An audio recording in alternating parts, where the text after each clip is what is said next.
అందరికీ నమస్తే, welcome to my channel. మీరంతా ఎలా ఉన్నారు? నేనైతే చాలా బాగున్నాను. మీరు కూడా బాగుండాలని మనస్ఫూర్తిగా కోరుకుంటున్నానండి. ఈరోజు అయితే నువ్వుల లడ్డు ఎలా తయారు చేసుకోవాలనే దాని గురించి అయితే మీ ముందు ఉంచాలని అయితే నేను కోరుకుంటున్నాను. ముందుగా స్టవ్ మీద ఒక పాత్రను పెట్టుకొని అందులో నువ్వులు బాగా వేయించుకోవాలండి. అవి మనకి ఎందుకంటే చిటపట్లైనా ఆడుతాయి, లేదని అంటే వేయించినప్పుడు మంచి మనకి స్మెల్ అయినా తెలుస్తాయి. అది ఏగినట్టు మీకు తెలిసిపోద్ది. అవి బాగా వేయించుకొని మనం వాటిని బాగా చల్లార్చుకోవాలండి.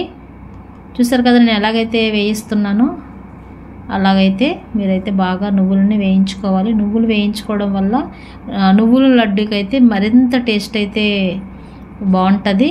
అదండి వేయించుకున్న తర్వాత నువ్వులను మనం బాగా చల్లారబెట్టుకోవాలి. చల్లారబెట్టుకున్నాక మనము దానికి కావాల్సిన పదార్థాలు అంటే మనం బెల్లంతోనైతే తయారు చేస్తామండి. అందులో ఇంకా ఏమీ దానికి మనం యాడ్ చేయాల్సిన అవసరం అయితే లేదండి. చూసారు కదా నువ్వులు చల్లారిపోయి నేను పక్కన బెల్లాన్ని కూడా తురుముకొని పక్కన పెట్టుకున్నాను. అదండి పళ్ళెంలో బెల్లం అయితే పెట్టుకున్నాను. మనం నువ్వులు క్వాంటిటీ ఎంతైతే తీసుకున్నామో బెల్లం క్వాంటిటీ కూడా అంతే తీసుకోవాలండి. రెండు ఈక్వల్గా తీసుకుంటేనే మనకైతే స్వీట్ కంటెంట్ సరిపోద్ది కరెక్ట్గా. తర్వాత ఇవ్వండి నేనైతే అంబలి దస్తా తీసుకొని అందులో కొంచెం నువ్వులు వేసుకొని కొంచెం బెల్లం వేసుకొని అలాగా ఇచ్చేసుకోవాలి. ముందైతే నువ్వులను వేసుకొని బాగా పౌడర్ దంచుకోవాలండి, అంటే పొడి చేసుకోవాలి. చూస్తున్నారు కదా శుభ్రంగా వాటిని అయితే మనం బాగా పొడి చేసుకోవాలి. మెత్తగా పొడి చేసుకున్న తర్వాత అప్పుడు మనమైతే దానికి బెల్లం కలుపుకోవాలని అందులోనే. చూడండి నేను ఎలాగా దంచుతున్నానో చూస్తున్నారు కదా. ఇలా చేసుకోవడం వల్ల ఏంటంటే మనకి నువ్వుల లడ్డు కూడా చాలా బాగా వస్తుంది. చూసారు కదా పౌడర్ కూడా నేను పౌడర్లా చేసేసాను.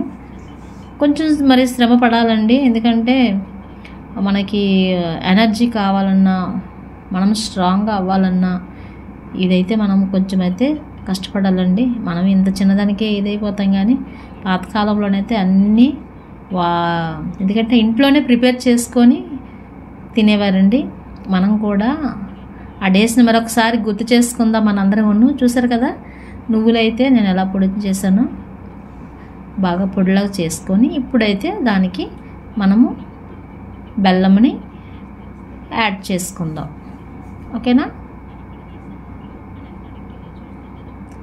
బాగా పొడి అయితే చేసుకోవాలండి. ఓకేనండి. వీటి వల్ల మనమైతే నువ్వులు ఉండడం వల్ల మనకైతే చాలా మనం స్ట్రాంగ్ అవుతామండి. చాలా ఎనర్జీ ఫుడ్ ఇది. మన ఎముకలు కూడా చాలా దృఢంగా తయారవుతాయి. అదండి నేనైతే 2 భాగాలుగా చేసుకున్నాను. కొంచెం పొడుము పక్కన పెట్టుకున్నాను, ఎందుకంటే మళ్ళీ ఎక్కువ అయిపోయి మళ్ళీ అది బయట పడిపోకుండా నేను కొంచెం నువ్వుల పొడి కింద ఉంది, దాని మీద బెల్లం వేసి బాగా దంచుతున్నాను. చూసారు కదా ఇది మనందరికీ తెలిసిందేనండి, కాకపోతే కొంచెం ఓపికగా చేసుకోవాలి. ఓకేనా, బాగా దంచుకొని మనం పక్కన పెట్టుకోవాలి.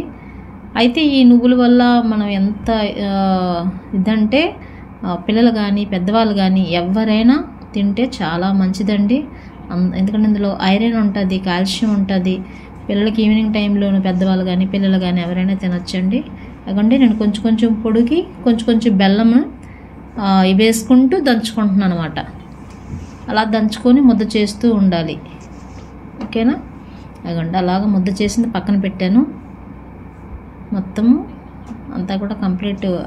మరి కొంచెం మిగిలిన పొడి ఉంది కదా అది కూడా వేసుకొని అందులో మన బెల్లం వేసుకొని బాగా ముద్ద చేసుకొని మనము లడ్డూలు చేసుకుందాం. ఓకేనా, మీరైతే మనకి ఈ నువ్వుల లడ్డూలు అండి మనకి బయట స్వీట్ షాప్లోనైతే చాలా దొరుకుతాయి, కానీ అవి వదిలేసి ఎంతంటే అవి ఎంత దొరికినా సరే అవి మానేసి మిగిలినవన్నీ మనం కొనుక్కుంటాం. ఇలా బలమైనవి అయితే మాత్రం విడిచిపెట్టేస్తాము, కానీ నెగ్లెక్ట్ చేయకూడదండి. ఇలాంటివి అయితే మాత్రం చాలా మనకి అవసరమైన ఫుడ్ అండి, ఎందుకంటే చాలా విటమిన్స్ అవి కూడా మనకి తక్కువైపోతున్నాయి కాబట్టి కొంచెం అయితే తినడానికి అయితే ట్రై చేద్దాం. అదండి నేనైతే లడ్డూలు అయితే ఇక అంతా ప్రిపేర్ చేసుకున్నాను. ఇక నా లడ్డూలు చుట్టేస్తున్నాను. చూస్తున్నారు కదా అదండి ఎంత బాగా వస్తున్నాయో లడ్డూలు. బెల్లం నువ్వులు లడ్డూలు చాలా మంచిగా మనము తయారు చేసుకున్నది పక్కన పెట్టుకుంటున్నాము. మీరందరూ కూడా ఇంట్లో ట్రై చేయండి ప్లీజ్ అండి. ఓకేనా, నువ్వుల లడ్డూలు అయితే రెడీ అయిపోయి చూసారు కదా.